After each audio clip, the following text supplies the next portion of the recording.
Today, I am going to discuss about Stanford Commencement Address by Steve Jobs. Steve jobs നമുക്കെല്ലാവർക്കും അറിയാം, ആപ്പിളിൻ്റെ കോഫൗണ്ടറാണ്.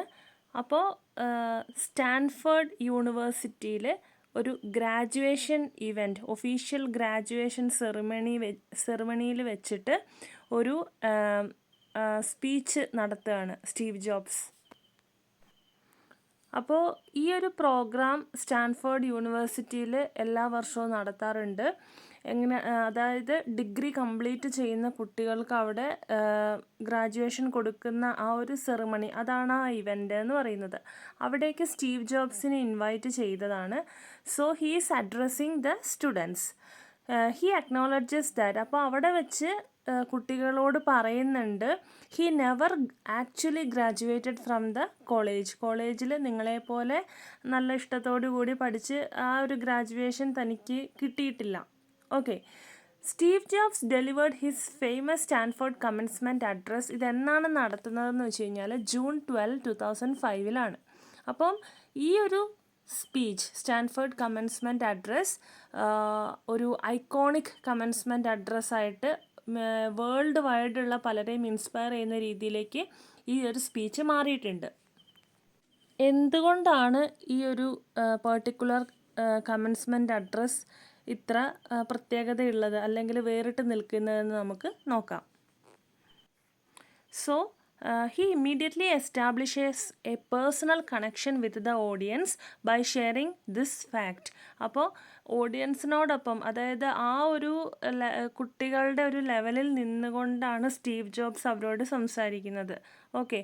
അപ്പം Steve ജോബ്സിൻ്റെ success എന്ന് പറയുന്നത് എല്ലാം കിട്ടി, എല്ലാം കൊണ്ടും ഒക്യുപ്പൈഡ് ആയിട്ട് ആ രീതിയിൽ വിജയിച്ച് വന്ന ഒരാളല്ല. പല രീതിയിലുള്ള ട്രബിൾസിനെ ഓവർകം ചെയ്ത് അങ്ങനെയൊക്കെ ആണ് സക്സസ്സിലേക്ക് ഇന്ന് എത്തിയത്. അപ്പോൾ ആ ഒരു സക്സസ് സ്റ്റോറിയാണ് ഇവിടെ പറയാനായിട്ട് പോകുന്നത്. അപ്പം ഒരു ഹ്യൂമിലിറ്റി, ഭയങ്കര വിനയത്തോട് കൂടിയിട്ടും ബഹുമാനത്തോട് കൂടിയിട്ടും ആ രീതിയിലൊക്കെയാണ് കുട്ടികളോട് സ്റ്റീവ് ജോബ്സ് അഡ്രസ്സ് ചെയ്യുന്നത്. ഓക്കെ. അതുകൊണ്ട് തന്നെ എല്ലാവർക്കും ഇഷ്ടപ്പെടുന്ന ഒരു രീതി അത് സ്റ്റീവ് ജോബ്സിൽ ഉണ്ടായിരുന്നു.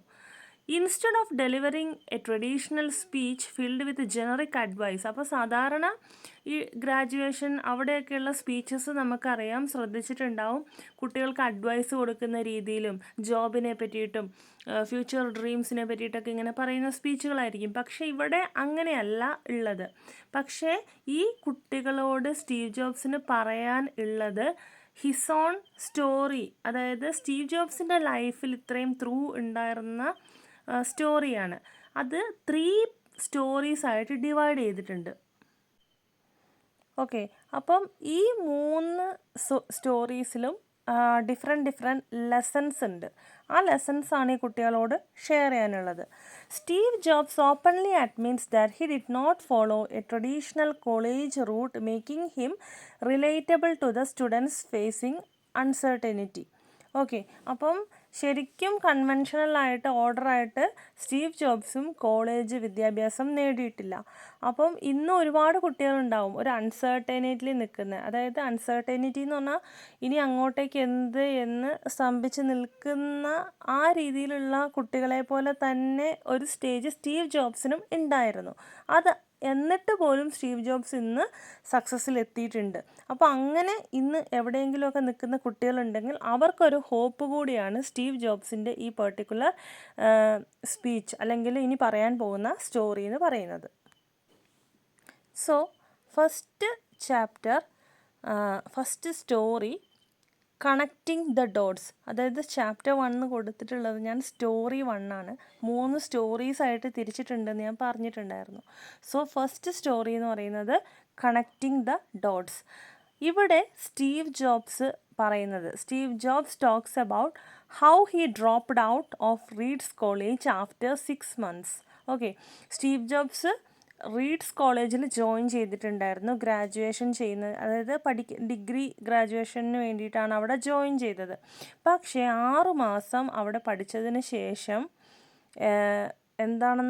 എന്താ സംഭവിച്ചതെന്ന് വെച്ച് കഴിഞ്ഞാൽ കോളേജിൽ നിന്ന് ഡിസ്കണ്ടിന്യൂ ചെയ്യുകയാണ്. തുടർന്ന് അങ്ങോട്ടേക്ക് പഠിക്കാൻ താല്പര്യപ്പെട്ടില്ല. ഓക്കെ, പക്ഷേ അവിടെ ഒരു ബ്രേക്ക് എടുക്കുന്നു. പിന്നീട് he remained on campus for another 18 months informally attending classes that interested him.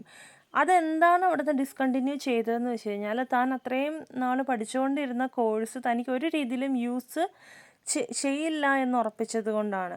പിന്നീട് ചെറിയ രീതിയിൽ തനിക്ക് ഇൻട്രസ്റ്റ് തോന്നിയ ഒരു സബ്ജക്റ്റിലേക്ക് മാറുകയാണ്. ഓക്കെ, അതാണ് ഇനി അങ്ങോട്ടേക്ക് പറയാൻ പോകുന്നത്. Jobs leaves the college for two main reasons. ഒരു 6 മാസം പഠിച്ചതിന് ശേഷം ലീവ് ചെയ്യുന്നതിന് 2 റീസൺസ് ഉണ്ട്. ഒന്നാമത്തേത് വെറുതെ പേരൻസിൻ്റെ പൈസ നഷ്ടപ്പെടുത്തി കളയുകയാണ് എന്നൊരു തോന്നൽ. ഓക്കെ, അതേപോലെ താനിപ്പോൾ പഠിച്ചുകൊണ്ടിരിക്കുന്നത് ശരിക്കും മീനിങ്ലെസ് എന്ന് തനിക്ക് തോന്നിക്കൊണ്ടിരിക്കുകയാണ്. പിന്നെ രണ്ടാമത്തേതെന്ന് പറഞ്ഞു കഴിഞ്ഞാൽ കാലിഗ്രാഫി എന്ന് പറയുന്ന ഒരു കോഴ്സിനോട് തനിക്ക് കുറച്ച് താല്പര്യം തോന്നി. ആ ഒരു ഇൻട്രസ്റ്റ് വെച്ച് അതിന് ജോയിൻ ചെയ്യാം കുറച്ച് കഴിഞ്ഞ്. അങ്ങനെ ഒരു ഗ്യാപ്പ് ഇട്ടതിന് ശേഷം ആ ഒരു കോളേജിൽ തന്നെ ഈ ഒരു പെർട്ടിക്കുലർ കോഴ്സ് ചെയ്യുന്നുണ്ട്. പക്ഷേ ആ ഒരു കോഴ്സിന് ആ ഒരു സമയത്ത് അത്ര വാല്യൂ ഒന്നും ഉണ്ടായിരുന്നില്ല. പക്ഷേ കുറേ വർഷങ്ങൾക്ക് ശേഷം ഈ കാലിഗ്രാഫി കോഴ്സ് അതെങ്ങനെയാണ് തനിക്ക് യൂസ് ചെയ്തതെന്ന് വെച്ച് കഴിഞ്ഞാൽ, മാക്കിൻടോഷ് കമ്പ്യൂട്ടർ, ഓക്കെ, അവിടെ ആ ഒരു കമ്പ്യൂട്ടറിൽ ബ്യൂട്ടിഫുൾ ഫോൺസൊക്കെ ക്രിയേറ്റ് ചെയ്യാനായിട്ട് സ്റ്റീവ് ജോബ്സിനെ ഹെൽപ്പ് ചെയ്തത് അന്ന് പഠിച്ച കാലിഗ്രാഫി കോഴ്സായിരുന്നു. ഓക്കെ, അപ്പം ശരിക്കും പറഞ്ഞു കഴിഞ്ഞാൽ ഈ ചാപ്റ്ററിൻ്റെ ടൈറ്റിൽ കണക്റ്റിംഗ് ദ ഡോട്ട്സ്. അന്ന് ആ ഡിഗ്രി പഠിച്ചുകൊണ്ടിരിക്കുന്ന സമയത്തും ലീവ് ചെയ്ത സമയത്തും വെറുതെ കാലിഗ്രാഫി കോഴ്സ് ജോയിൻ ചെയ്ത സമയത്തും ഒന്നും തനിക്ക് അറിയില്ല തൻ്റെ ഫെയ്റ്റ് എങ്ങോട്ടായിരുന്നു പോയിക്കൊണ്ടിരുന്നത്. ഓക്കെ, അപ്പം ഇതിലുള്ളൊരു മെസ്സേജ് ഇങ്ങനെയാണ്: you cannot connect the dots looking forward. നമുക്ക് ഫ്യൂച്ചറിലേക്ക് നമ്മളുടെ ലൈഫിൻ്റെ ഡോട്ട്സ് ഒരിക്കലും കണക്ട് ചെയ്യാനായിട്ട് പറ്റില്ല. You can only connect dum looking backward. ഇപ്പം സ്റ്റീവ് ജോബ്സിൻ്റെ കേസ് എടുത്ത് നോക്കുകയാണെങ്കിൽ തന്നെ സ്റ്റീവ് ജോബ്സ് ഇപ്പോൾ സക്സസ്സിൽ ഇരുന്നു കൊണ്ട് ബാക്കിലേക്ക് ചിന്തിച്ചപ്പോഴാണ് എന്തുകൊണ്ട് തനിക്ക് ഇതേപോലെ തൻ്റെ ഫെയ്റ്റ് ഇതേപോലെ വഴിതിരിഞ്ഞ് പോയി, അതെല്ലാം തനിക്കൊരു മീനിങ് ഉണ്ടാക്കി കൊടുത്തു എന്ന് തനിക്ക് തോന്നിയ ഒരു സ്റ്റേജ് അത് വലുതായപ്പോഴാണ്. അപ്പോൾ പാസ്റ്റിലേക്ക് നോക്കുമ്പോഴാണ് പല കാര്യങ്ങളും തനിക്ക് കണക്ട് ചെയ്ത് ഈ ഒരു പാത്തിലേക്ക് എന്നെ ലീഡ് ചെയ്തതായിരുന്നു എന്ന് സ്റ്റീവ് ജോബ്സിന് തോന്നിപ്പിച്ചു എന്നാണ് പറയുന്നത്. അപ്പോൾ ഇവിടെ ഒരു മെസ്സേജ് കോമൺ ആയിട്ട് പറയാനുള്ളത് എന്താണെന്ന് വെച്ച് കഴിഞ്ഞാൽ, എല്ലാവർക്കും അതുപോലെ ഉണ്ടാവും. ലൈഫിൽ പല മൊമെൻറ്റ്സിലൂടെ കടന്നു പോകുന്നുണ്ടാകാം. Do not always make sense in the moments എന്ന് വെച്ചാൽ, സ്റ്റീവ് ജോബ്സിനെ പോലെ അതായത് ലൈഫിലാണേലും സ്റ്റക്കായിട്ട് നിൽക്കുന്ന ഒരുപാട് മൊമെൻറ്റ്സിൽ നിൽക്കുന്ന സമയത്താണെങ്കിലും ഇനിയൊരു ഫ്യൂച്ചർ എന്ന് പറയുന്നത് എനിക്കില്ല എന്ന് തീരുമാനിച്ച് ഡിസപ്പോയിൻറ്റഡ് ആകരുത്. But still there is a hope. എന്തൊക്കെ പാത്തിലൂടെയാണ് നമ്മളിന്ന് പോകുന്നതെങ്കിലും അതൊക്കെ നമ്മളെ ഫ്യൂച്ചറിൽ ഏതെങ്കിലും ഒരു പെർട്ടിക്കുലർ ഗുഡ് സ്റ്റേജിൽ എത്തിക്കുന്നതിനുള്ള ഒരു വഴി തന്നെയാണ് എന്നാണ് സ്റ്റീവ് ജോബ്സ് പറയുന്നത്. സ്റ്റീവ് ജോബ്സിൻ്റെ ലൈഫ് സ്റ്റോറി വെച്ചിട്ട് ആണ് ഈ ഒരു പെർട്ടിക്കുലർ കോമൺ മെസ്സേജ് ഇവിടെ പറയുന്നത്. നെക്സ്റ്റ് സ്റ്റോറിയാണ് ഞാൻ ചാപ്റ്റർ 2 കൊടുത്തിട്ടുള്ളത്. സെക്കൻഡ് സ്റ്റോറി ടൈറ്റിൽ കൊടുത്തിരിക്കുന്നത് ലവ് ആൻഡ് ലോസ്. അപ്പോൾ ഈ ഒരു പാർട്ടിൽ ഈ ഒരു സ്പീച്ചിൽ സ്റ്റീവ് ജോബ്സ് ഒരു സ്റ്റോറി പറയുന്നുണ്ട്. അതിനകത്ത് പറയുന്നത് എങ്ങനെയാണ് ആപ്പിൾ അതിൻ്റെ ബിഗിനിങ് എങ്ങനെയാണ്, അതേപോലെ ആ ഒരു ബിഗിനിങ് കുറച്ച് കാലം സക്സസ്സിലേക്ക് വന്നു, പിന്നെ എല്ലാം നഷ്ടപ്പെട്ട ഒരു സ്റ്റേജ് ഉണ്ടായിരുന്നു. ആ നഷ്ടപ്പെട്ടതിൽ നിന്നും പിന്നീട് പുതിയ വിജയങ്ങളിലേക്ക് സ്റ്റീവ് ജോബ്സ് പോകുകയും ചെയ്തു. ഓക്കെ, അപ്പോൾ ഇതിൽ ഒരു ഇമ്പോർട്ടൻറ്റ് ലെസൺ ഉണ്ട്. എന്താണെന്ന് വെച്ച് കഴിഞ്ഞാൽ, loving what you do is the key to resilience and success.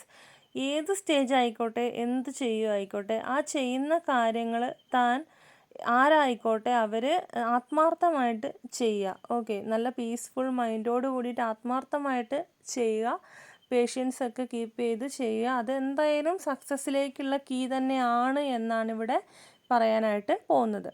Okay, Steve Jobs passion for Apple Steve Jobs co-founded Apple at the age of 20. അപ്പോൾ കോഫൗണ്ടറാണ്, ആപ്പിളിൻ്റെ കോഫൗണ്ടറാണ് സ്റ്റീവ് ജോബ്സ്.